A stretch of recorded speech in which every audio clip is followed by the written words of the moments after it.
Terlanjur Sawit mengangkat persoalan serius terkait ekspansi perkebunan kelapa sawit di Indonesia yang telah menimbulkan dampak besar terhadap lingkungan, kawasan hutan, dan kehidupan satwa liar. Di video ini khusus menyoroti kondisi Taman Nasional Tesonilo yang berada di Provinsi Riau yang seharusnya menjadi kawasan konservasi. Namun dalam praktiknya justru mengalami kerusakan akibat alih fungsi hutan menjadi kebun sawit. Dalam dokumenter ini diperlihatkan bahwa pembukaan lahan sawit baik yang legal maupun ilegal telah menggerus hutan alam secara masif.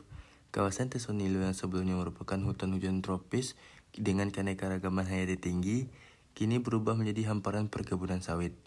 Kondisi ini menyebabkan hilangnya habitat alami satwa liar, terutama gajah Sumatera yang menjadikan kawasan tersebut sebagai wilayah jelajah dan tempat hidupnya. Akibat menyusutnya hutan, konflik antara manusia dan satwa liar pun semakin sering terjadi. Gajah Sumatera terpaksa keluar dari kawasan hutan dan memasuki area pemukiman atau kebun masyarakat untuk mencari makan. Hal ini tidak hanya mengancam kelangsungan hidup gajah, tapi juga menimbulkan kerugian bagi masyarakat sekitar. Dokumenter ini menunjukkan bahwa konflik tersebut sebenarnya merupakan dampak langsung dari kerusakan ekosistem yang disebabkan oleh ekspansi sawit. Selain dampak ekologis, Terlanjur Sawit juga mengkritik lemahnya penegakan hukum dan pengawasan pemerintah. Meski kawasan Tesonilo berstatus taman nasional, praktik pembukaan kelapa sawit tetap berlangsung. Salah satu temuan dalam dokumenter ini bahwa hasil panen sawit dari kawasan ilegal masih dapat masuk ke paso industri.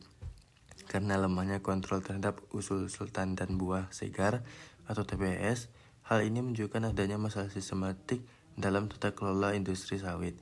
Dokumenter ini menyoroti dilema pembangunan di mana sawit dianggap sebagai komoditas penting bagi perekonomian, namun di sisi lain membawa konsekuensi besar terhadap kelestarian lingkungan. Judul Terlanjur Sawit menggambarkan kondisi yang telah terlanjur rusak sehingga upaya pemulihan menjadi jauh lebih sulit dan membutuhkan komitmen kuat dari berbagai pihak. Secara keseluruhan, video ini menyampaikan pesan bahwa pembangunan ekonomi tidak seharusnya mengorbankan lingkungan dan kawasan konservasi. Diperlukan kesadaran bersama, penegakan hukum yang tegas, serta pengelolaan sawit yang berkelanjutan agar kerusakan hutan dan kepunahan satwa liar tidak terus berlanjut. Sekian, terima kasih. Apabila ada kesalahan, saya mohon maaf.